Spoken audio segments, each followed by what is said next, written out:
우리가 이 세상 살 때에 오류를 남기는 경우가 있어요.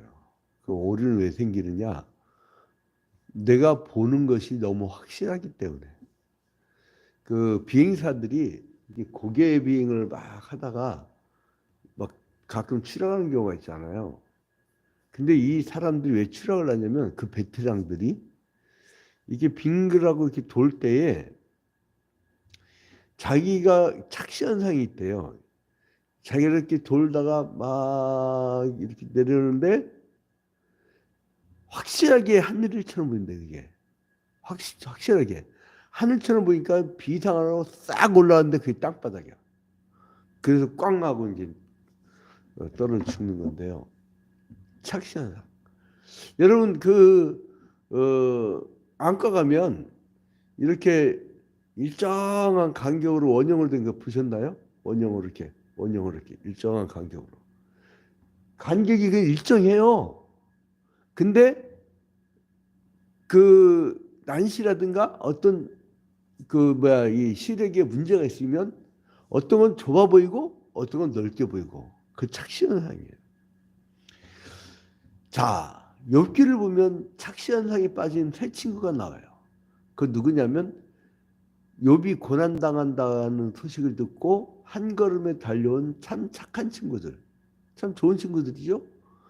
근데 막 왔어요. 빌닷, 소발, 엘리바스. 근데 이 사람들이 막 달려왔는데 이 사람들의 특징이 뭐냐면 천상에서 하나님과 사탄이 대화하면서 사탄이 하나님의 자랑인 욥이 이 땅에서 그렇게 의롭게 사는 이유는 뭐냐? 하나님이 잘 살게 해줘서 그렇다. 그러니까 그 물질 다 뺏으면 하나님을 원망할 거예요. 그러더라고요. 네가 알아서 해라.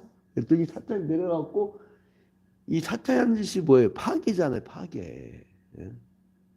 근데 이제 그 요약을 하면 뭐예요? 욥이 당한 고난은 의인의 고난이에요? 죄 때문에 이루어진 고난이에요? 의인의 고난이잖아요. 근데 빌닷소발 엘리바스라고 하는 친구들은 욥의 고난을 죄의 결과로 보고 있어요. 전혀 딴 그 해석법이죠. 그럼에도 불구하고 그들은 자기의 주장이 확실하다는 착시를 가지고 있어요. 착시. 우리가 한 만큼 얻는다라는 논리를 갖고 살잖아요. 근데 우리는 할 수 없다는 것을 깨달을 때부터 하늘의 원리가 보이기 시작해요. 여러분, 내가 더 살아보려고 막 바둥바둥 되지만 인간은 시계의 끝이 있어요. 인간 시계. 자, 아무튼 이제 오늘부터는 빌닷이라는 사람이 나오는데요. 빌닷. 이제 4, 5장에서는 엘리바스가 나오는데 욥기 6장, 7장에서 여기에 대한 답변을 주는데요. 그러나 오늘부터 볼 8장에서는 빌닷이라는 친구의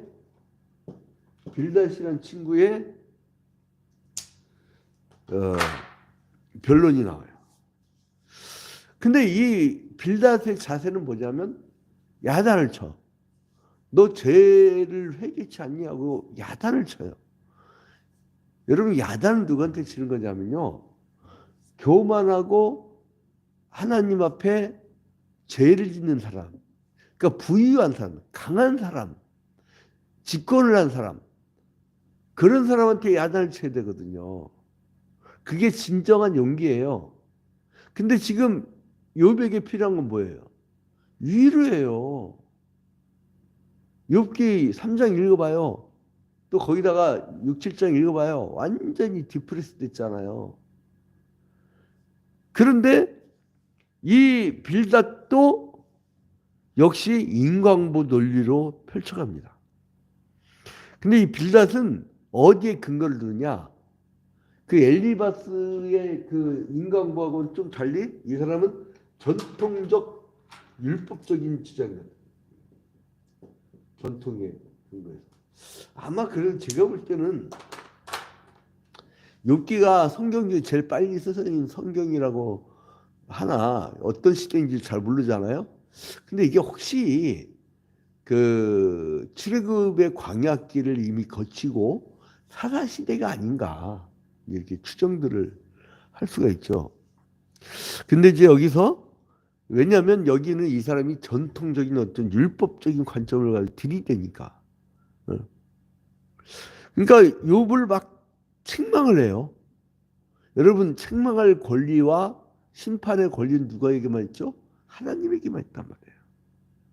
근데 빌닷은 자기의 주장의 어떤 권위를 전통에 두고 있어요. 그러니까 죄가 고통의 원인이라고 하는 전통적 교훈을 그대로 가지고 옵니다. 그러니까 욥이 의인이 당하는 고난이라는 것을 전통을 갖고 오니까 해석을 못 해버리는 거야.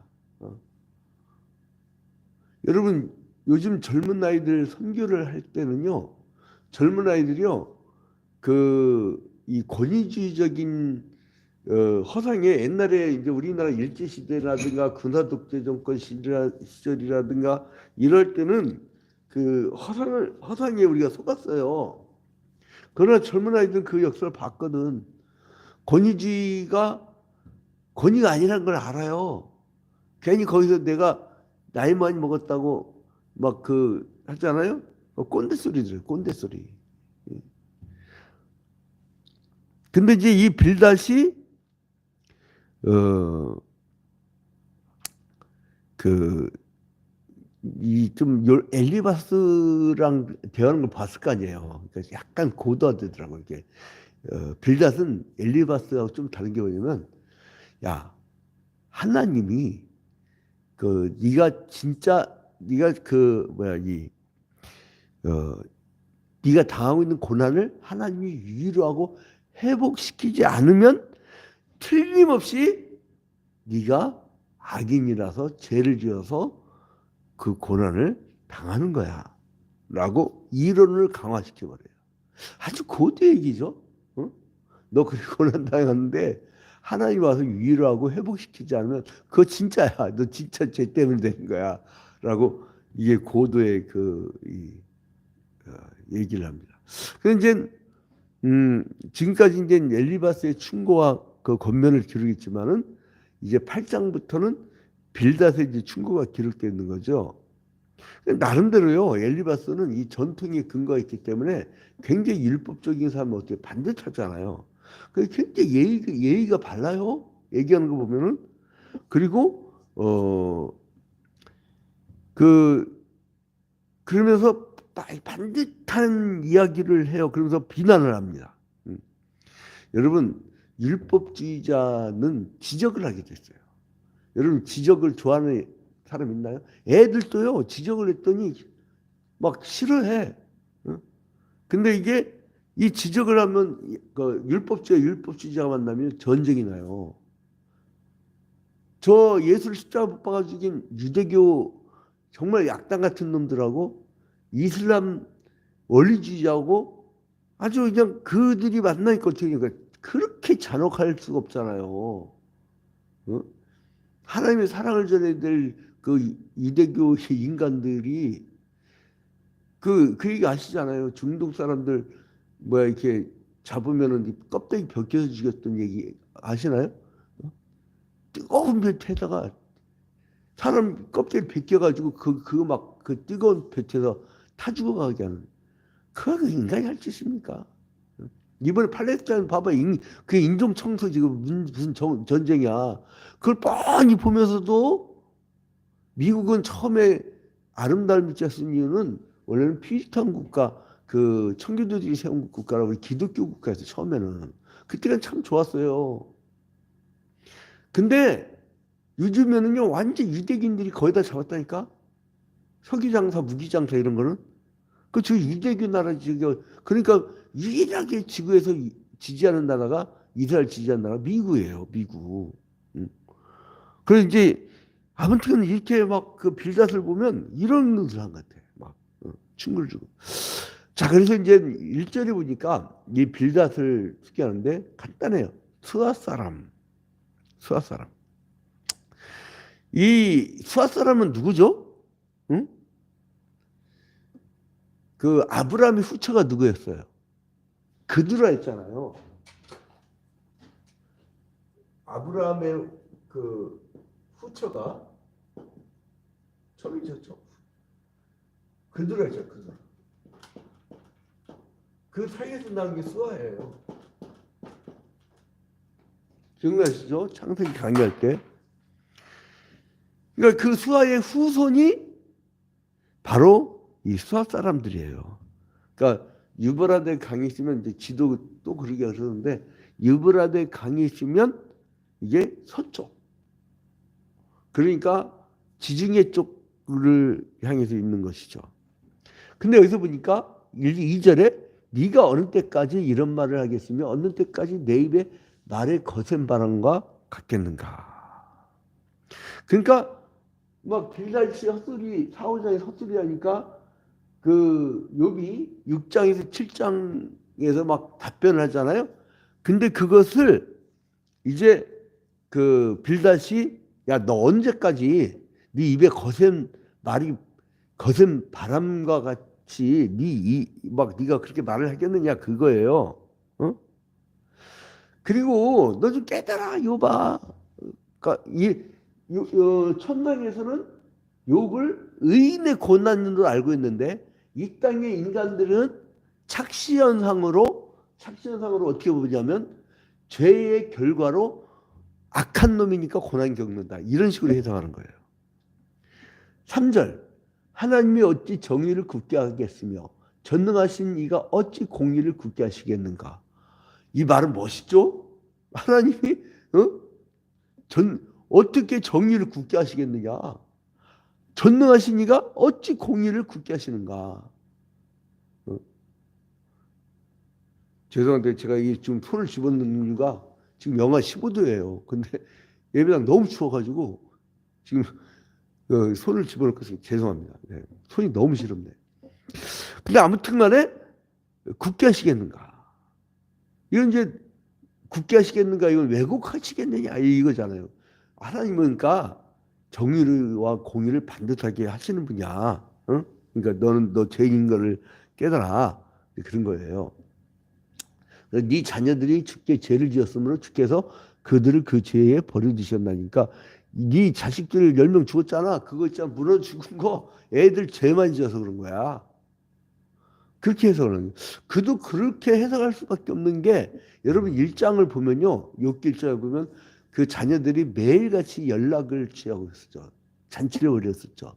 그죠? 매일같이. 그러니까 막 그 이스라엘은 석회수라 물 마시질 못해요. 그래서 포도즙을 이렇게 짠다고 보관하다 보면 이게 발효가 되잖아요. 그러니까 포도주가 그렇게 맛있어요.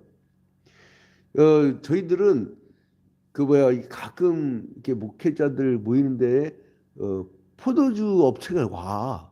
그럼 그러면 성찬용 포도주 해갖고 그걸 시음회를 해요. 시음회.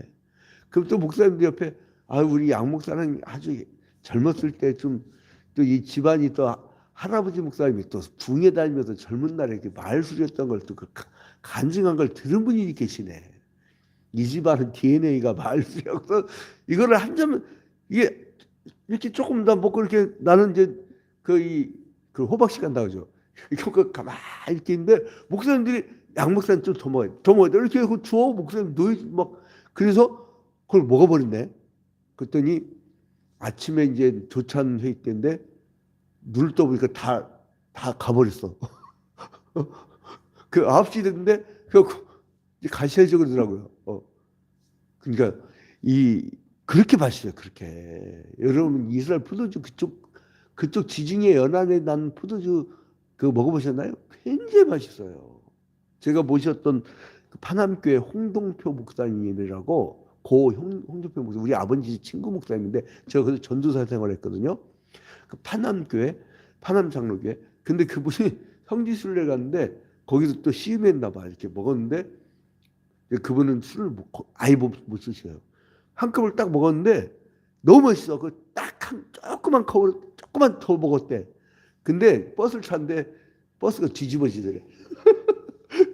그걸 대입 때 설교했으니 교인들이 얼마나 웃겼겠어요. 술 한 잔도 못 먹는 목사님이. 응? 그렇게 마시는 거예요. 그러니까 이 연락을 취하면서 이 사람들이 포도주를 막 먹고 그랬으니 얼마나 저기 있겠어요. 막 춤도 추고 별걸 다 했을 거 아니란 말이에요. 그러면 멀리서 이렇게 볼 때에 그 사람들이 막 포도주 마시고 막 실컷 노는데 그 얼마나 지중해 연안의 포도주 진짜 맛있다니까. 그 그거를 막 얼마나 신났겠어요. 그걸 봤을 거예요. 그걸 또 들었을 거예요. 그러니까 야, 네 애들은 그렇게 해서 죄를 지어서 그런 거야. 그래서 이제 8절부터 19절에서는 사곡한 자들에 대한 이제 교훈을 막 내리죠.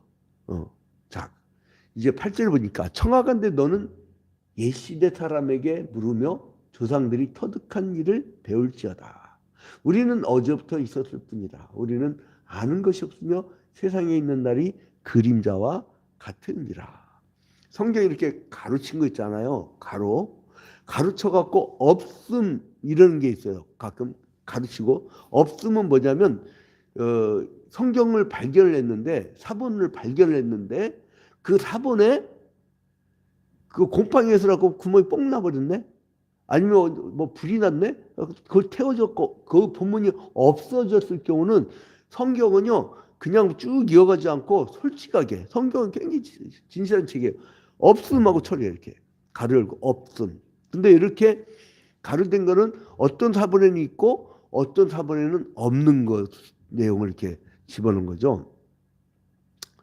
그래서 이제 이 사람 이제 얘기하는 거 봐봐요. 11절에 왕골이 진펄나는 데서 크게 자라겠으며 갈대가 물 없는 데서 크게 자라겠느냐. 이게 왕골은 뭐예요? 왕골. 왕골은 그 히브리어로 고메라고 하는데 이 파피루스 있잖아요. 파피루스. 이게 막 두루마리 종이 파피루스를 뜻하는데 이거는 마시다, 흡수하다, 빨아들이다라는 동사 가마에서 유래한 거예요. 그래서 이제 본문에서는 악한 자를 상징하죠. 갈대, 이거 막 이 파피루스의 이제 일종이죠. 이제 이 본문에서는 그러니까 이 왕골이 진펄한 데서 크게 자라겠으면, 그러니까 뭐냐면 죄인이 그 뻘에서 크게 자라는 것이지. 그리고 또 뭐예요? 갈대가 무른 데서 크게 자라겠느냐? 응? 물이 있으니까 크게 자란 거지. 그러니까 뭐냐면 죄가 네가 많으니까 이렇게 그게 그 결과 이렇게 자란 거 아니야? 이런 식으로 아주 은유적으로 표현을 합니다.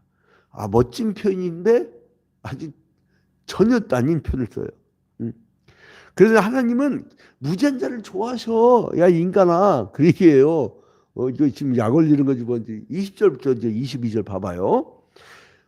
무지한 자를 좋아하시는 하나님에 대해서 하나님은 순전한 사람을 버리지 아니하시고 악한 자를 붙들어 주지 아니하심으로 웃음을 내 입에 즐거운 소리를 내 입술에 채우시리니 하면서 이제 또 네 죄가 너를 그렇게 크게 만드는데 야 있잖아 하나님은 시작은 미아이가 있지만 나중은 창백해 할 수 있는 하나님인데 너는 지금 망했잖아. 7절 봐봐요. 7절 네 시작은 미약하였으나 네 나중은 심히 창대하리라. 그거 완전히 약 올리는 거 아니에요? 아니 지금 천상에서 볼 때는 의인이 고난당하는 거예요. 근데 땅에 있는 이 빌닷의 입장에서 보면 땅의 사람들 보면 착시의 현상으로 죄인이 당한 고난을 해석을 해버리잖아요. 그러면서 또 보라면 이거 완전히 엄청 성공했어서 완전히 쫄딱 망한 건데 7절에 네 시작은 미약하여서 내 나중은 심히 창달이라. 이거 완전히 약 올리는 거야 이건.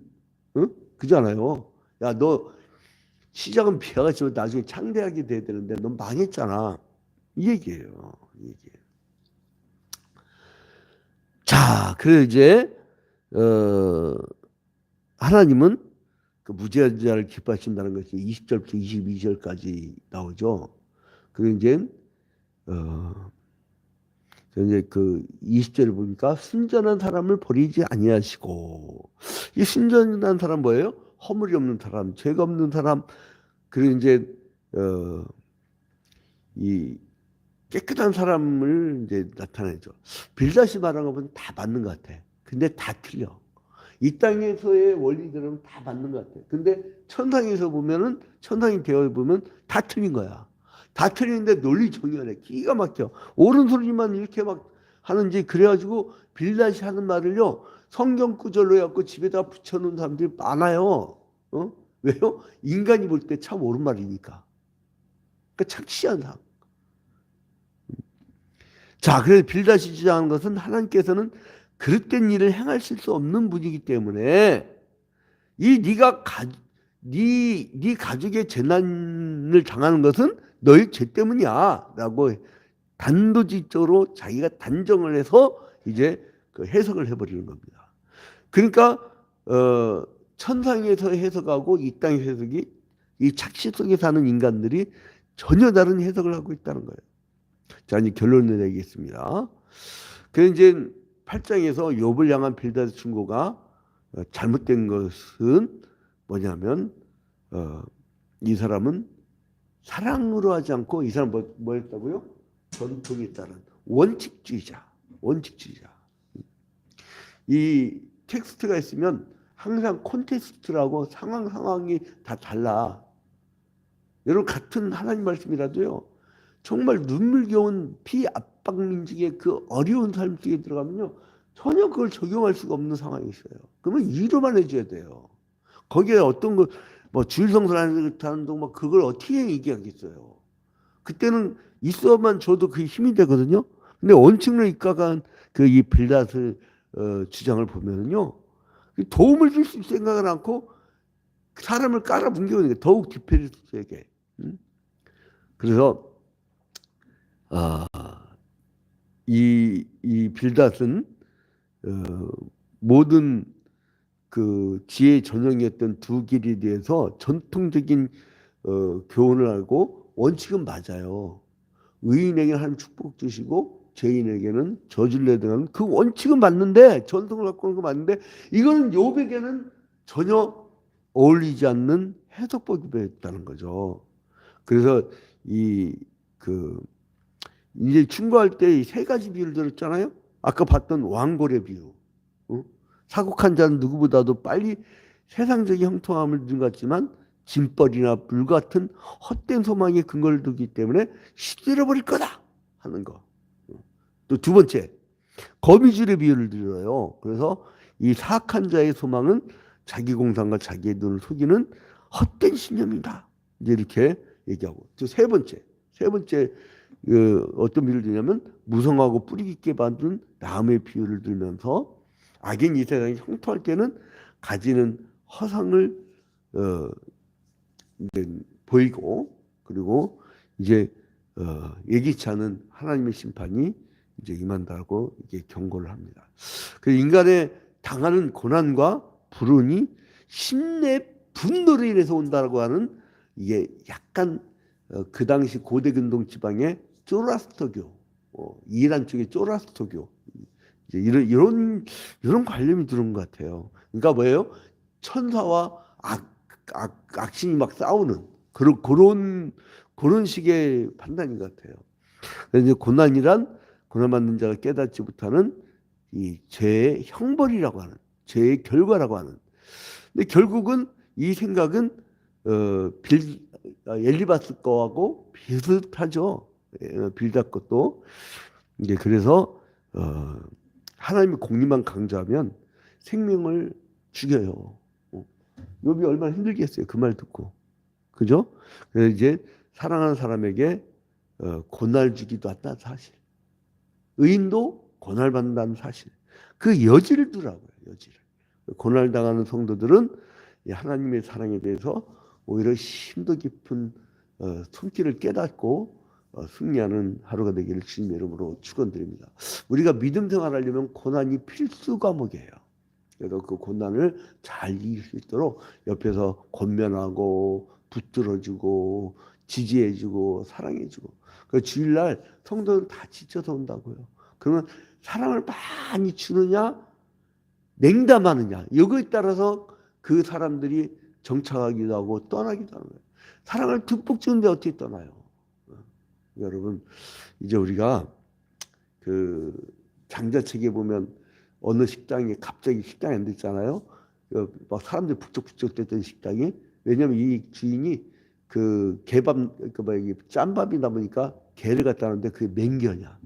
사람만 보면 지저대고 막 물려고 하고 그러니까 사람들이 무서워서 안 오는 거야. 그럼 개를 치우면 그 식당이 되는데 그 원인에 대해서 고민하는 거야. 뭘 고민해? 개를 치우면 되는데.